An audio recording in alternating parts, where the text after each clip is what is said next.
ಶ್ರೀ ಕ್ಷೇತ್ರ ಧರ್ಮಸ್ಥಳದ ವಿರುದ್ಧ ವೃಥಾ ಆರೋಪವನ್ನು ಮಾಡೋದಕ್ಕೆ ಷಡ್ಯಂತ್ರವನ್ನು ಮಾಡಿದ್ದಾರೆ, ಕಾಣದ ಕೈಗಳು ಕೆಲಸ ಮಾಡ್ತಾ ಇದೆ ಅನ್ನುವಂಥ ಆರೋಪ ಕೇಳಿ ಬರ್ತಾನೆ ಇತ್ತು.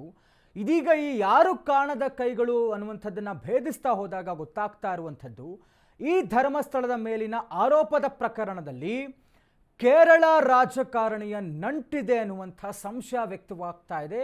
ಈ ಒಂದು ಹೆಸರು ಕೇಳಿ ಬರ್ತಾ ಇದೆ. ಬುರುಡೆ ಗ್ಯಾಂಗ್ಗೆ ಈ ಕೇರಳ ರಾಜ್ಯದ ಸಂಸದನೋರ್ವ ಸಾಥ್ ಕೊಟ್ಟಿದ್ದಾರ ಅನ್ನುವಂಥ ಚರ್ಚೆ ಆಗ್ತಾ ಇದೆ. ಕೇರಳ ಸಂಸದನ ಸಾಥ್ ಬುರುಡೆ ಗ್ಯಾಂಗ್ಗೆ, ಕಮ್ಯುನಿಸ್ಟ್ ಪಕ್ಷದ ಸಂಸದನಿಗೆ ಎದುರಾಗುತ್ತಾ ಸಂಕಷ್ಟ. ಕೇರಳ ಎಂಪಿ ಬಳಿ ಬುರುಡೆಯನ್ನು ಕೊಂಡೊಯ್ದಿದ್ರಂತೆ ಈ ಗ್ಯಾಂಗ್. ಕೇರಳದ ಕಮ್ಯುನಿಸ್ಟ್ ಸಂಸದನ ಭೇಟಿಯಾಗಿ ಮಾತುಕತೆ ನಡೆಸಿದ್ದಾರೆ. ಎಸ್ಐಟಿ ಅಧಿಕಾರಿಗಳ ತನಿಖೆ ವೇಳೆ ಸ್ಫೋಟಕ ಮಾಹಿತಿ ಬಯಲಾಗಿದೆ. ಈ ಪ್ರಕರಣಕ್ಕೆ ಕೇರಳ ರಾಜಕಾರಣಿಯ ನಂಟಿದೆ ಅನ್ನುವಂಥದ್ದು ಬಯಲಿಗೆ ಬರ್ತಾ ಇದೆ. ಕಮ್ಯುನಿಸ್ಟ್ ಪಕ್ಷದ ಸಂಸದನಿಗೆ ಇದೀಗ ಸಂಕಷ್ಟ. ಈ ಬುರುಡೆ ಗ್ಯಾಂಗ್ ಬುರುಡೆಯನ್ನು ಹಿಡ್ಕೊಂಡು ಕೇರಳದ ಕಮ್ಯುನಿಸ್ಟ್ ಪಕ್ಷದ ಸಂಸದನ ಬಳಿಗೆ ಹೋಗ್ತಾರೆ. ಎಸ್ಐಟಿ ಅಧಿಕಾರಿಗಳ ತನಿಖೆ ವೇಳೆ ಸ್ಫೋಟಕ ಮಾಹಿತಿ ಬಯಲಾಗಿದೆ. ಮುಂದುವರೆದಂಥ ಎಸ್ಐಟಿಯ ವಿಚಾರಣೆಯಲ್ಲಿ ಕಮ್ಯುನಿಸ್ಟ್ ಪಕ್ಷದ ಸಂಸದನಿಗೆ ಇದೀಗ ಸಂಕಷ್ಟ. ಯಾರು ಇವರಿಗೆ ಸಾಥ್ ನೀಡಿರುವಂಥವರು? ಯಾರದ್ದೀ ಕಾಣದ ಕೈಗಳು? ಪ್ರಬಲವಾಗಿ ಕೇಳಿ ಬರ್ತಾ ಇದ್ದಂಥ ಒಂದು ಆರೋಪ ಅಂತ ಹೇಳಿದ್ರೆ, ಈ ರೀತಿಯಾಗಿ ಶ್ರದ್ಧಾ ಕೇಂದ್ರದ ಮೇಲೆ ಆರೋಪವನ್ನು ತರೋದಕ್ಕೆ, ಕಳಂಕವನ್ನು ತರೋದಕ್ಕೆ ಎಡಪಂಥೀಯ ಎಡಚರ ಮನಸ್ಥಿತಿಗಳು, ಮನಸ್ಸುಗಳು, ಕೈಗಳು, ವ್ಯಕ್ತಿಗಳು ಕೆಲಸ ಮಾಡಿರ್ತಾರೆ ಅನ್ನುವಂಥದ್ದು ಪ್ರಬಲವಾಗಿ ಕೇಳಿಬರ್ತಾ ಇದ್ದಂಥ ಆರೋಪ. ಇದೇ ನಿಟ್ಟಿನಲ್ಲಿ ಇದಕ್ಕೆ ಪೂರಕವಾಗಿ ಇದೀಗ ಓರ್ವ ಶಾಸಕರು ಆರೋಪ ಮಾಡ್ತಾರೆ ತಮಿಳುನಾಡಿನ ಸಂಸದರ ಮೇಲೆ. ಬಟ್ ಅದು ಅಲ್ಲ, ನನ್ನ ಪಾತ್ರವಿಲ್ಲ ಅನ್ನುವಂಥದ್ದಕ್ಕೆ ಇದೀಗ ಅವರ ಮೇಲೆ ಕೇಸ್ ದಾಖಲಾಗಿರುವುದು ಒಂದು ರೀತಿಯಾದಂಥ ಬೆಳವಣಿಗೆ. ಆದರೆ ಮುಂದುವರೆದಂತೆ ಇದೀಗ ಬರ್ತಾ ಇರುವಂಥ ಮಾಹಿತಿ ಪ್ರಕಾರ ಕೇರಳದ ಕಮ್ಯುನಿಸ್ಟ್ ಪಕ್ಷದ ಓರ್ವ ಸಂಸದರನ್ನ ಇದೇ ಬುರುಡೆ ಗ್ಯಾಂಗ್ ಬುರುಡೆ ಸಮೇತ ಹೋಗಿ ಭೇಟಿಯಾಗಿರ್ತಾರಂತೆ. ಅವರ ಜೊತೆಗೆ ಚರ್ಚೆಯನ್ನು ನಡೆಸ್ತಾರೆ. ಇಡೀ ಪ್ರಕರಣದ ರೂಪುರೇಷೆಯನ್ನು ಆ ಸಂಸದನ ಎದುರು ಕೂತ್ಕೊಂಡು ಸಂಸದನ ಜೊತೆಗೆ ಸಲಹೆ ಸೂಚನೆಯನ್ನು ತೆಗೆದುಕೊಂಡು ರೂಪುರೇಷೆಯನ್ನು ಸಿದ್ಧಪಡಿಸ್ತಾರೆ. ಎಲ್ಲೆಲ್ಲಿ ಹೇಗೆ ಯಾವ ರೀತಿ ಕೆಲಸಗಳನ್ನು ಮಾಡಬೇಕು, ಕೆಲಸವನ್ನು ಮಾಡಿಸಿಕೊಳ್ಳಬೇಕು, ಆರೋಪವನ್ನು ಮಾಡಬೇಕು, ಆ ಆರೋಪಕ್ಕೆ ಪ್ರಚಾರವನ್ನು ಎಲ್ಲಿ ವಿಶ್ವಮಟ್ಟದಲ್ಲಿ ಜಾಗತಿಕ ಮಟ್ಟದಲ್ಲಿ ಶ್ರದ್ಧಾ ಕೇಂದ್ರದ ಮೇಲಿನ ಆರೋಪವನ್ನು ಸಮರ್ಥಿಸಿಕೊಳ್ಳಬೇಕು, ಪ್ರೂವ್ ಮಾಡಬೇಕು, ಜೊತೆಗೆ ಇವರಿಗೆ ಪುಷ್ಟಿ ನೀಡುವಂತೆ ಮಾಧ್ಯಮಗಳು ಬಿಟ್ಟು ಹಾಕಿ ಯೂಟ್ಯೂಬ್ನಲ್ಲೇ ಜನರಿಗೆ ದಿಕ್ಕು ತಪ್ಪಿಸುವಂತಹ ಹಸಿ ಸುಳ್ಳು ಹೇಳುವಂತಹ ಕೆಲಸಗಳು ಇದೀಗ ಕಮ್ಯುನಿಸ್ಟ್ ಪಕ್ಷದ ಸಂಸದನಿಗೆ ಎದುರಾಗ್ತಾ ಇದೆ ಸಂಕಷ್ಟ. ಕಮ್ಯುನಿಸ್ಟ್ ಪಕ್ಷದ ಸಂಸದ ಸಂತೋಷ್ ಕುಮಾರ್ಗೆ ಕುತ್ತು ಬರ್ತಾ ಇದೆ. ಕೇರಳಕ್ಕೆ ತಲೆಬುರುಡೆ ತೆಗೆದುಕೊಂಡು ಹೋಗಿರ್ತಾರೆ ಇದೇ ಗ್ಯಾಂಗ್. ಕೇರಳ ಸಂಸದ ಸಂತೋಷ್ ಕುಮಾರನ್ನ ಭೇಟಿ ಮಾಡಿರ್ತಾರೆ. ಚಿನ್ನಯ್ಯ, ಗಿರೀಶ್ ಮಟ್ಟಣ್ಣನವರ ಮತ್ತು ಜಯಂತ್ ಟಿಯಿಂದ ಕೇರಳ ಕಮ್ಯುನಿಸ್ಟ್ ಪಕ್ಷದ ಸಂಸದ ಸಂತೋಷ್ ಕುಮಾರ್ ಅವರ ಭೇಟಿ, ಬುರುಡೆಯನ್ನು ಇಟ್ಟು ಷಡ್ಯಂತ್ರದ ಬಗ್ಗೆ ಚರ್ಚೆ ಮಾಡಿರ್ತಾರೆ. ಈಗ ಈ ಬುರುಡೆಯ ಮಾರ್ಗ ಹೇಗಿದೆ ಅನ್ನುವಂಥದ್ದು ಒಂದೊಂದೇ ಎಸ್ಐಟಿಯ ಕಾರ್ಯಾಚರಣೆಯಲ್ಲಿ ಬಯಲಿಗೆ ಬರ್ತಾ ಇದೆ. ಕರ್ನಾಟಕ, ತಮಿಳುನಾಡು, ಡೆಲ್ಲಿ, ಇದೀಗ ಕೇರಳ. ಬುರುಡೆಯನ್ನ ಈತ ಹೇಳಿರುವಂತೆ ಇಫ್ ಇನ್ ಕೇಸ್ ಚಿನ್ನಯ್ಯ ತೆಗೆದುಕೊಂಡು ಬಂದಿದ್ದರೆ ಧರ್ಮಸ್ಥಳದಿಂದ ಗೊತ್ತಿಲ್ಲ, ಬಟ್ ಈಗ ಬರ್ತಾ ಇರುವ ಮಾಹಿತಿಯಲ್ಲಿ ತಗೊಂಬಂದು ಕೊಟ್ಟಿದ್ದಾರೆ, ನಾನು ಹೋಗಿ ಹಾಗೆ ತಗೊಂಬಂದಿಲ್ಲ ಅಂತ ವಿಚಾರ ಗೊತ್ತಾಗ್ತಾ ಇದೆ. ಬಟ್ ಲೆಕ್ಕ ನೋಡೋಕೆ ಹೋದರೆ ಈ ಬುರುಡೆ ಇಟ್ಕೊಂಡು ಎಲ್ಲೆಲ್ಲಿಗೆ ಹೋಗಿ ಇವರು ಷಡ್ಯಂತ್ರದ ರೂಪುರೇಷೆಯನ್ನು ಸಿದ್ಧಪಡಿಸಿದ್ದಾರೆ ಅಂತ ಈತ ತೆಗೆದುಕೊಂಡು ತನ್ನ ತಮಿಳುನಾಡಿನ ಸೇಲಂ ನಿವಾಸಕ್ಕೆ ಹೋಗ್ತಾನೆ. ಸೊ ತಮಿಳುನಾಡಿಗೆ ಹೋಗಿರುತ್ತೆ ಇದೇ ಬುರುಡೆ. ಅಲ್ಲಿಂದ ಬೆಂಗಳೂರಿಗೆ ಬರ್ತಾರೆ. ಜಯಂತ್ ಟಿ ಅವರ ಭೇಟಿ, ಗಿರೀಶ್ ಮಟ್ಟಣ್ಣನವರವರ ಭೇಟಿ, ಜಯಂತ್ ಟಿ ಮನೆಯಲ್ಲಿ ಮೀಟಿಂಗ್, ಫ್ಲ್ಯಾಟ್ನಲ್ಲಿ ಮೀಟಿಂಗ್, ಅಲ್ಲಿಂದ ದೆಹಲಿಗೆ ಹೋಗುತ್ತೆ ಇದೇ ಬುರುಡೆ. ದೆಹಲಿಯಲ್ಲಿ ವಕೀಲರ ಭೇಟಿ, ಪುನಃ ವಾಪಸ್ ಬೆಂಗಳೂರು, ಅಲ್ಲಿಂದ ಧರ್ಮಸ್ಥಳಕ್ಕೆ ಶರಣಾಗತಿ ಅಂತ ಅಂದುಕೊಂಡಿದ್ವಿ. ಬಟ್ ಈ ಕ್ಷಣದ ಮಾಹಿತಿಯಲ್ಲಿ, ಬೆಳವಣಿಗೆಯಲ್ಲಿ ಈ ಬುರುಡೆ ಸಮೇತ ಇಡೀ ಗ್ಯಾಂಗ್, ಚಿನ್ನಯ್ಯ, ಗಿರೀಶ್ ಮಟ್ಟಣ್ಣನವರ್, ಜಯಂತ್, ಈ ಬುರುಡೆ ಹಿಡ್ಕೊಂಡು ಕೇರಳದ ಕಮ್ಯುನಿಸ್ಟ್ ಪಕ್ಷದ ಸಂತೋಷ್ ಕುಮಾರ್ ಅನ್ನುವಂಥ ಸಂಸದರ ಮನೆಗೂ ಕೂಡ ಭೇಟಿ ನೀಡಿರ್ತಾರೆ. ಸಂತೋಷ್ ಕುಮಾರ್ ಮುಂದೆ ಇದೇ ಬುರುಡೆಯನ್ನು ಇಟ್ಟು ಶ್ರದ್ಧಾ ಕೇಂದ್ರದ ಮೇಲೆ ಯಾವ ರೀತಿ ಕಳಂಕವನ್ನು ತರಬೇಕು, ಆರೋಪವನ್ನು ಮಾಡಬೇಕು, ಷಡ್ಯಂತ್ರವನ್ನು ರೂಪಿಸಬೇಕು ಅನ್ನುವಂಥ ಕಾರಣಕ್ಕೆ ಕೂತ್ಕೊಂಡು 4 ಜನರು ಒಂದು ರೀತಿಯಲ್ಲಿ ಷಡ್ಯಂತ್ರವನ್ನು ಸಿದ್ಧಪಡಿಸಿದ್ದಾರೆ ಅನ್ನುವಂಥ ವಿಚಾರ SITಯ ತನಿಖೆಯಲ್ಲಿ ಸದ್ಯಕ್ಕೆ ಈ ಕ್ಷಣಕ್ಕೆ ಬರ್ತಾ ಇರುವಂಥ ಮಾಹಿತಿ. ಹೀಗಾಗಿ ಕಾಣದ ಕೈಗಳು ಷಡ್ಯಂತ್ರದ ರೂಪುರೇಷೆಯನ್ನು ಸಿದ್ಧಪಡಿಸಿರುವಂತಹ ಸೂತ್ರಧಾರಿಗಳನ್ನು ಭೇದಿಸ್ತಾ ಹೋಗ್ತಾ ಇದ್ದಾರೆ SIT ಅಧಿಕಾರಿಗಳು. ಒಬ್ಬೊಬ್ಬರ ಹೆಸರುಗಳು ಕೇಳಿ ಬರ್ತಾ ಇದೆ. ಎಲ್ಲರಿಗೂ ಕೂಡ ಇದೀಗ ಸಂಕಷ್ಟ ಕಟ್ಟಿಟ್ಟ ಬುತ್ತಿ ಅಂತ ಹೇಳಲಾಗ್ತಾ ಇದೆ. ಈಗ ಕೇರಳ ಕಮ್ಯುನಿಸ್ಟ್ ಪಕ್ಷದವರಿಗೆ ನಮ್ಮ ರಾಜ್ಯದಲ್ಲಿ ನಮ್ಮ ಶ್ರದ್ಧಾ ಕೇಂದ್ರದ ವಿಚಾರದಲ್ಲಿ ಏನು ಕೆಲಸ ಅನ್ನುವಂಥ ಪ್ರಶ್ನೆ ಬಂದೇ ಬರುತ್ತೆ.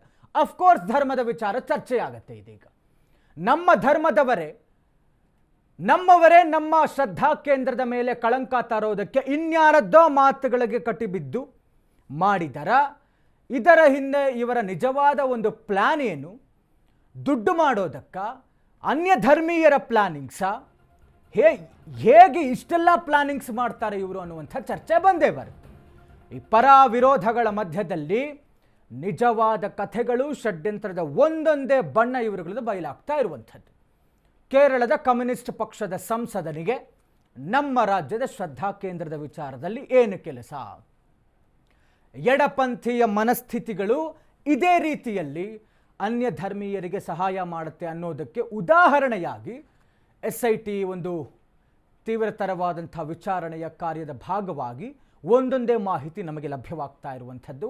ಇದೀಗ ಸಂತೋಷ್ ಕುಮಾರ್ ಅನ್ನುವಂಥ ಕಮ್ಯುನಿಸ್ಟ್ ಪಕ್ಷದ ಸಂಸದ, ಆತನಿಗೂ ಕೂಡ ಇದೀಗ ಇಫ್ ಇನ್ ಕೇಸ್ ಇದು ಅಧಿಕೃತವಾದಂಥ ಮಾಹಿತಿ ಆಗಿದ್ದರೆ, ಅವರ ಬಾಯಿನಲ್ಲಿ ಕೇಳಿ ಬಂದಿದ್ದರೆ, ಅವರಿಗೂ ಕೂಡ ಸಂಕಷ್ಟ ಕಟ್ಟಿಟ್ಟ ಬುತ್ತಿ. Of course he has to come for the SITಯ ವಿಚಾರಣೆಗೆ ಬರಬೇಕಾಗತ್ತೆ. ತನ್ನ ಪಾತ್ರ ಏನಾದರೂ ಸಾಬೀತಾದರೆ ಅವರಿಗೂ ಕೂಡ ಅವರ ಪಾತ್ರವೂ ಇರುವಂಥದ್ದು, ಎಡಪಂಥೀಯ ಮನಸ್ಥಿತಿಗಳ ಪಾತ್ರವು ಶ್ರದ್ಧಾ ಕೇಂದ್ರದ ಮೇಲಿನ ಆರೋಪಕ್ಕೆ ಇರುವಂಥದ್ದು ಕಟ್ ಆ್ಯಂಡ್ ಕ್ಲಿಯರ್ ಆಗಿ ಸಾಬೀತಾಗಿಬಿಡುತ್ತೆ.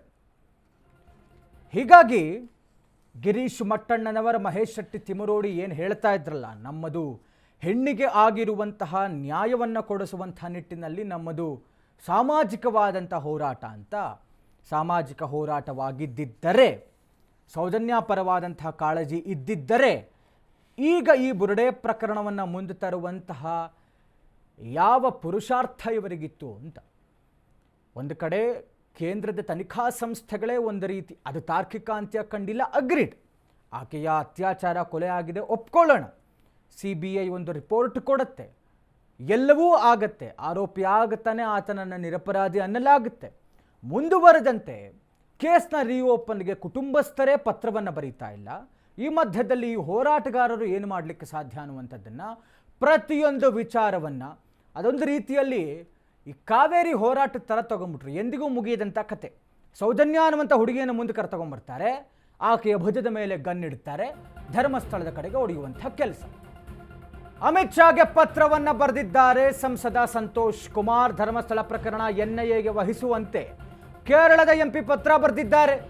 ಕರ್ನಾಟಕ ಸರ್ಕಾರ SIT ರಚಿಸಿಲ್ಲ ಎಂದು ಆಕ್ಷೇಪವನ್ನು ಎತ್ತಿದ್ರು. ಚಿನ್ನಯ್ಯ ಹೇಳಿಕೆ ಬೆನ್ನಲ್ಲೇ ಕೇರಳದ ಸಂಸದ ಪತ್ರವನ್ನು ಬರೀತಾರೆ ಅಮಿತ್ ಶಾ ಅವರಿಗೆ. ಕೆಲ ವರ್ಷಗಳಿಂದ ಧರ್ಮಸ್ಥಳದಲ್ಲಿ ಪ್ರತಿಭಟನೆ ನಡೀತಾ ಇದ್ದಾವೆ. ಈವರೆಗೂ ರಾಜ್ಯ ಸರ್ಕಾರ ವಿಶೇಷ ತನಿಖಾ ತಂಡವನ್ನು ರಚಿಸಿಲ್ಲ. ಹೀಗಾಗಿ ಪ್ರಕರಣವನ್ನು NIAಗೆ ವಹಿಸುವಂತೆ ಇದೇ ಸಂತೋಷ್ ಕುಮಾರ್ ಕೇಂದ್ರದ ಗೃಹ ಸಚಿವರು ಅಮಿತ್ ಶಾ ಅವರಿಗೆ ಪತ್ರವನ್ನು ಬರೀತಾರೆ. ಇವರಿಗೆ ಯಾಕೆ ಸ್ವಾಮಿ ಉಸಾಬರಿ ನಮ್ಮ ರಾಜ್ಯದ ಕೇಸ್ನಲ್ಲಿ?